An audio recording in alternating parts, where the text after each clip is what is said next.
Some are speculating that these mysterious drones could be new drones the cartels could be utilizing. To talk more about drones at the border is Ron Vitello, Senior Advisor of the U.S. Customs and Border Protection to the Trump administration. Ron, good to see you tonight. Thanks for making the time.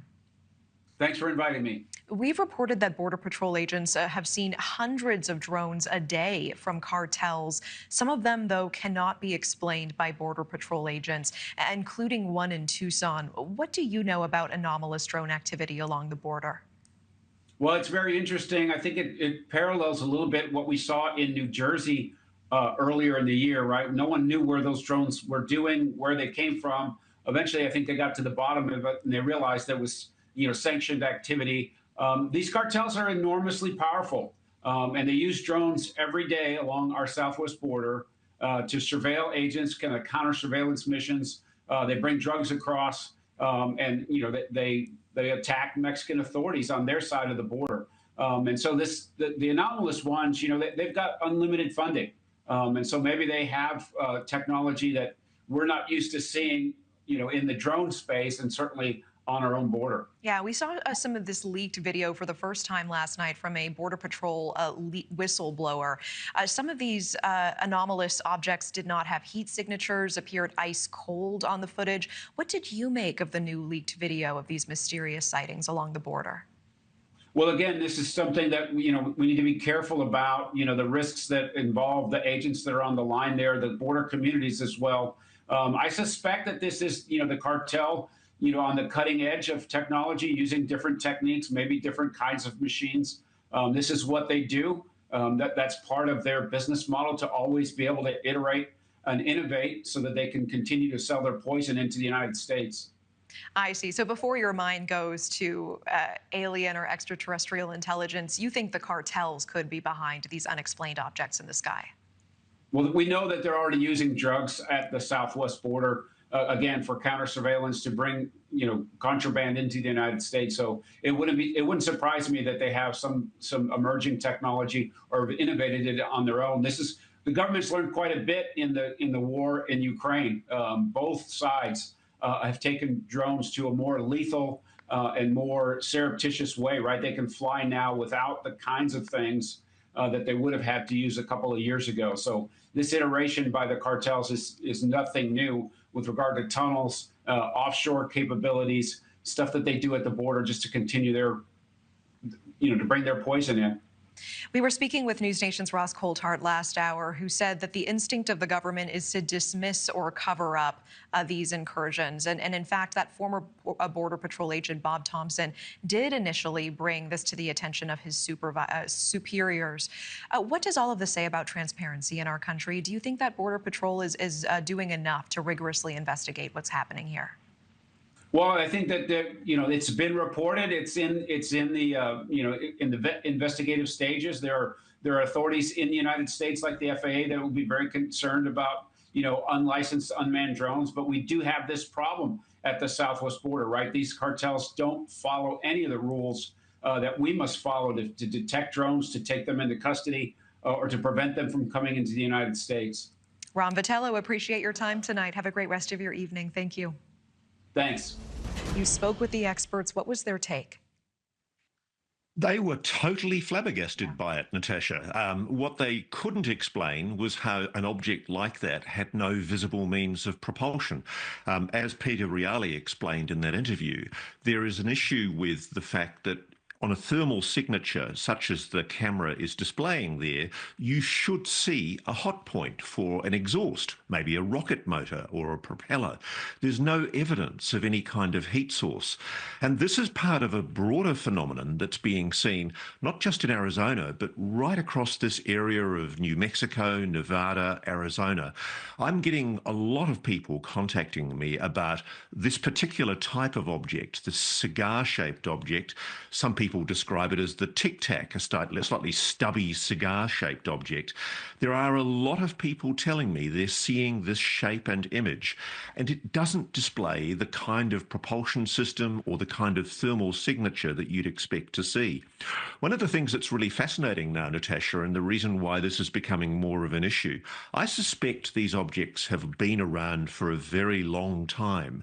But what's happening is the ease with which we can now procure technology, such as infrared cameras in our phones, which allow us to capture these images in ways that we couldn't even 5 or 10 years ago.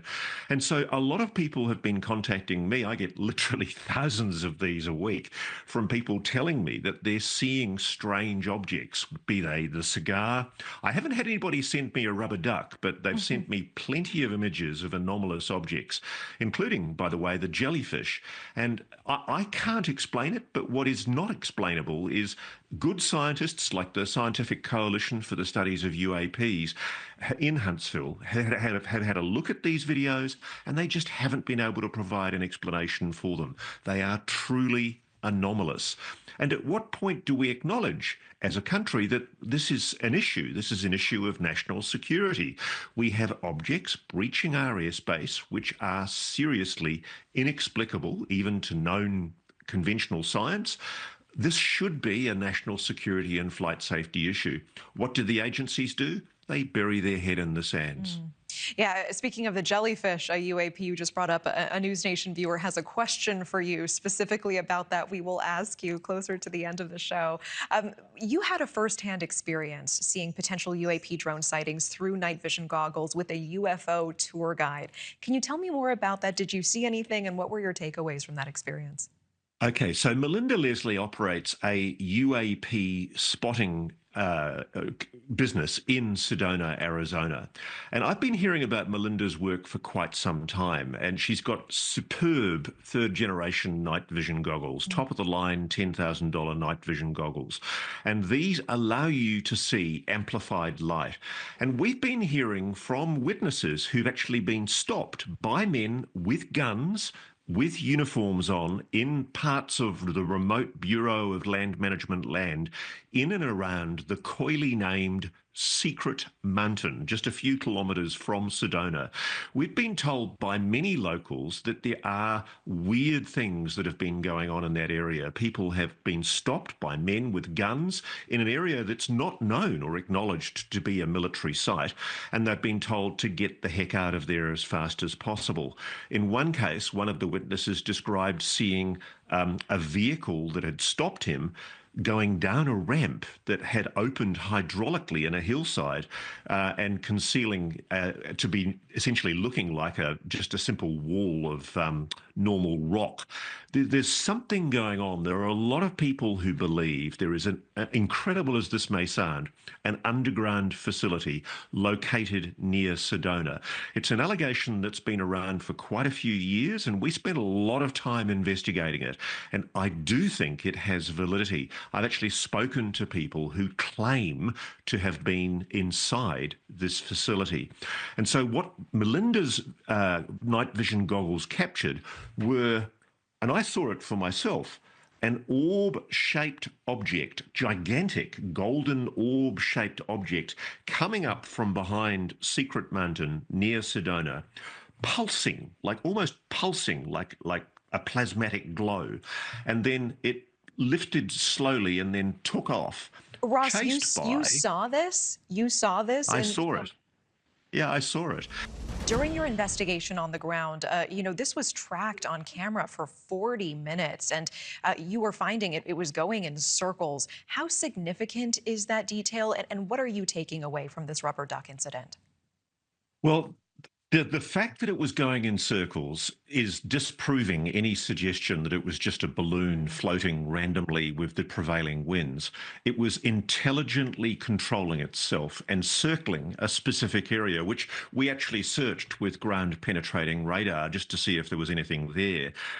What fascinates me is you have a situation now where military pilots, civilian pilots, Customs Border Protection, local civilian witnesses are reporting with frequency anomalous objects doing what apparently seem to be intelligently controlled maneuvers over remote parts of the Arizona desert. And the question we asked was, could there be something happening in Arizona that's not being publicly disclosed by the US government? And that's actually what led us in the latter part of the program to head up towards Sedona. I do think that what is possibly happening, we know from the stories that I've done previously with people like Jake Barber and David Grush, we know that there are allegations of a legacy UAP retrieval program that is retrieved, unbelievable as this may sound, unbelievable but true, non-human intelligence technology. And we know that there are locations, hidden locations, where this technology is being experimented with and worked with. And I think there's a body of evidence to suggest that there are perhaps non-human and perhaps some human technologies operating in this airspace. That's what my takeaway is. I don't think that this is an incursion by organised crime cartels from Mexico. I do think that what we need to look at here is the very real possibility that the Customs and Border Protection stumbled across some kind of craft that are, in some cases, emanating from covert US government facilities that the US is trying to keep quiet. And I do worry about the fact that the US is still maintaining the pretense that it has no knowledge of the existence of any kind of non-human technology, because it's becoming very, very clear good people in different agencies, notably in this case Bob Thompson from CBP, you know, they're seeing these things. Military pilots are seeing these things. And what do we do to these people? We gaslight them. And the government tells them they're not seeing what they're seeing. And I can tell you, Natasha, there are a lot of witnesses who, frankly, are sick to death of being gaslit. They're coming forward and they're determined to get this story told. And I think there's pressure now on the government to be more transparent about what it knows. And Ross, tell me a little bit more about whistleblower and former Border Patrol agent Bob Thompson. What was his journey to bring these videos to light? And what has this reporting process been like for you? I know it's a rigorous one. So Bob's somebody who has been working in national security. He's been keeping our borders secure, and he ended up in essentially the aviation wing of Customs and Border Protection, making sure that there was adequate monitoring over our borders. And as we know, this has been a controversial issue. It was a major election issue for the incoming administration. There's been a lot of political capital made out of pointing out the fact that our borders were, frankly, wide open. And I got to see that myself with our correspondent Ali Bradley on the border. So Bob was concerned that inside CBP, when he was raising his concerns about these anomalous objects being seen by CBP aircraft and by military witnesses that he'd spoken to, there just seemed to be an inertia. Nothing was happening. And, you know, I don't think it's a conspiracy, Natasha. I don't think there are people inside Customs and Border Protection who are basically saying, we've got to cover this up. More often than not, the explanation is a simple screw-up. Nobody wants to admit that they have no explanation.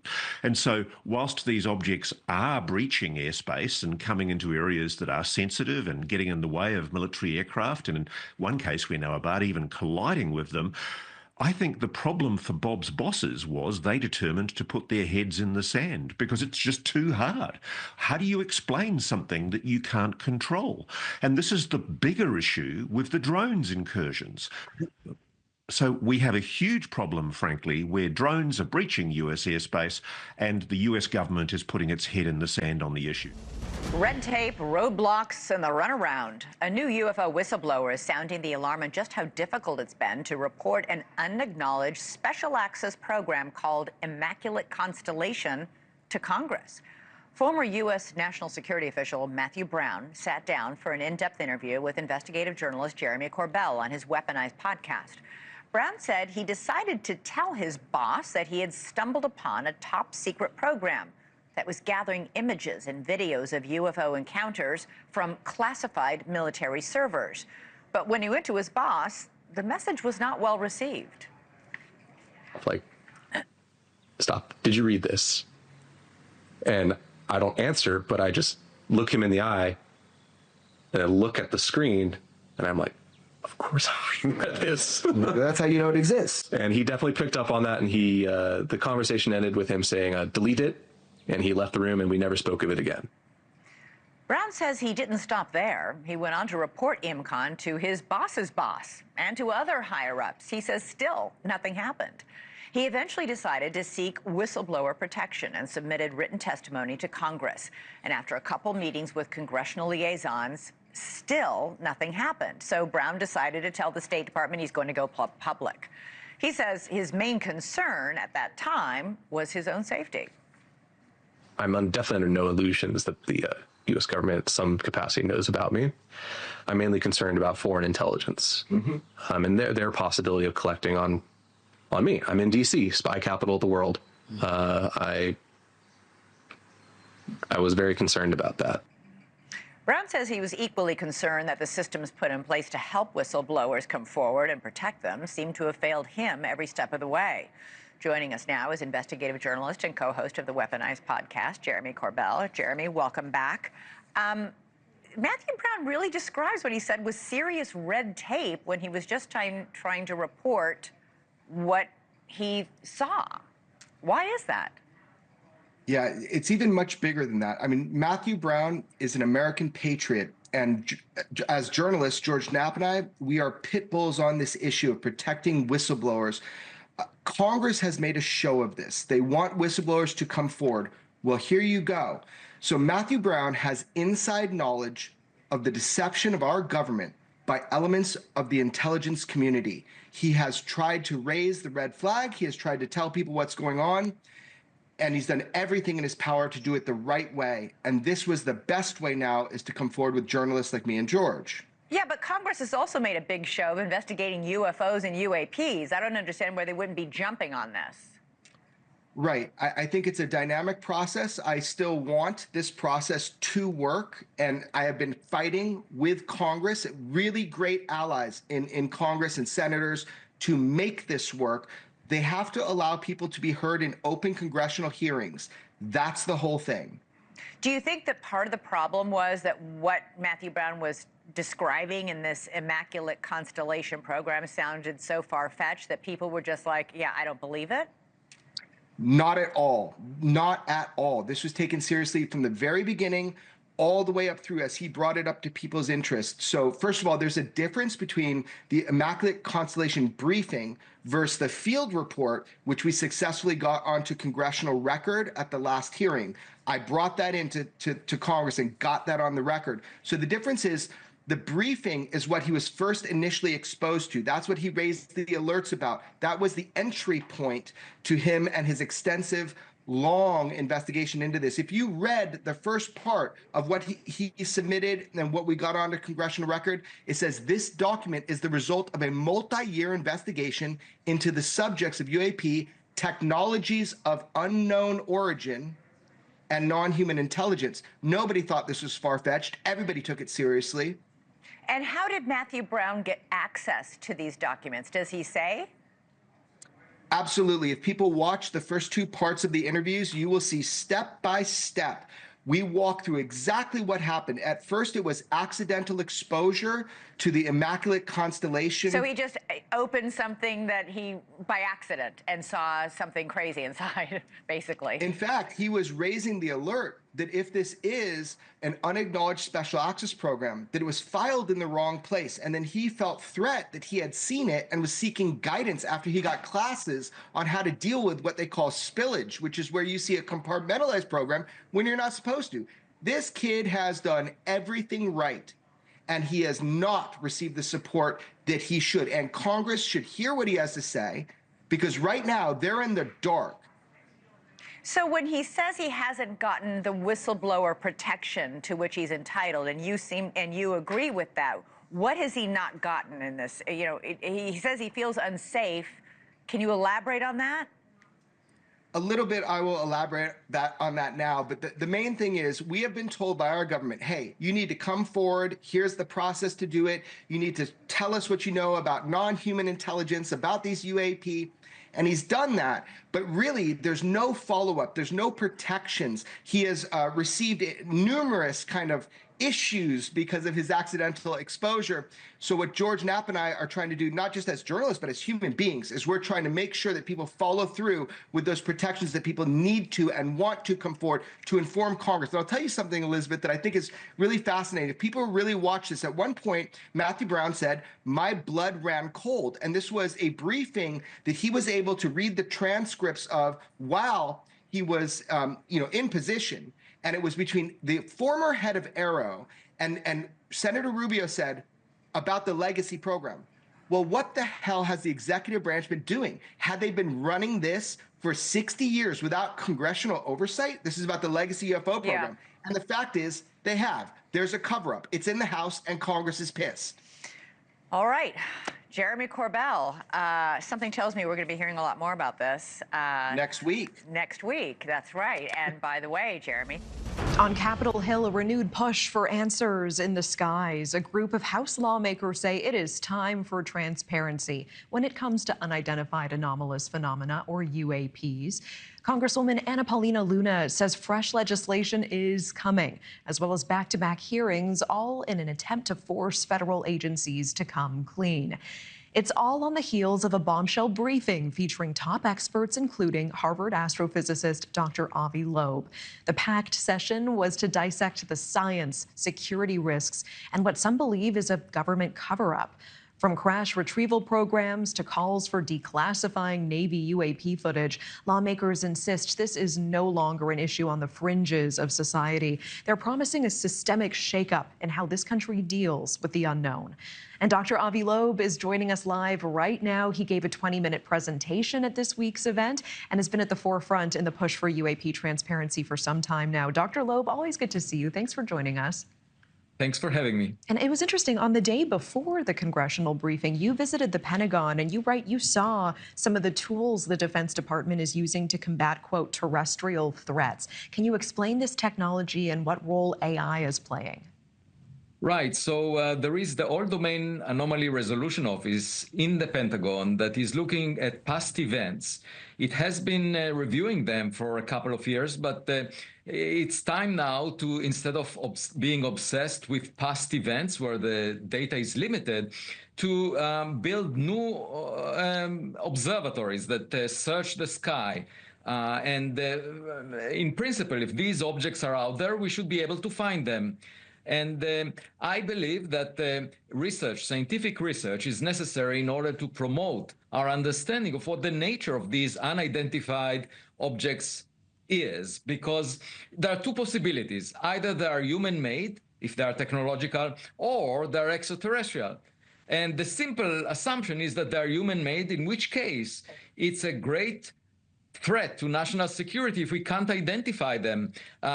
We need a system that can identify objects smaller than the Chinese spy balloon, which was barely identified initially. For that, we need to invest money in artificial intelligence software and in a new system of sensors that would give us much better capabilities, because what we have at our disposal right now is much better than people had for decades in the past. Yeah. What were your initial thoughts after the hearing? And can you share with us what the atmosphere was like behind closed doors? I think it's time for the U.S. government to invest $1 billion in trying to figure out the nature of unidentified anomalous phenomena, because even if it's not extraterrestrial, that would allow us to have a better defense system that monitors the sky and can alert the Department of Defense of any threat. In the days that drones are used very frequently, currently there are technologies that we might not be aware of, that adversarial nations are using. And we should figure out what is flying in our sky. Now, from a scientific point of view, even if 1 in a billion of these objects happens to be of extraterrestrial origin, the discoverers will get the Nobel Prize for it. So there is an opportunity, in my opinion, to attract the best minds in science to such a project. And I suggested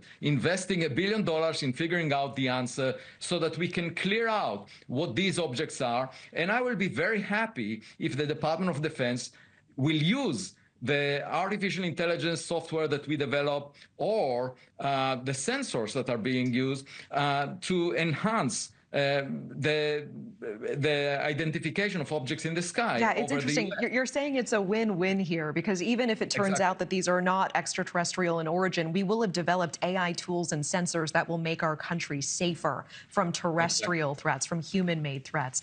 What should be the task force's next step in bringing meaningful data to light, information like people like you should have access to?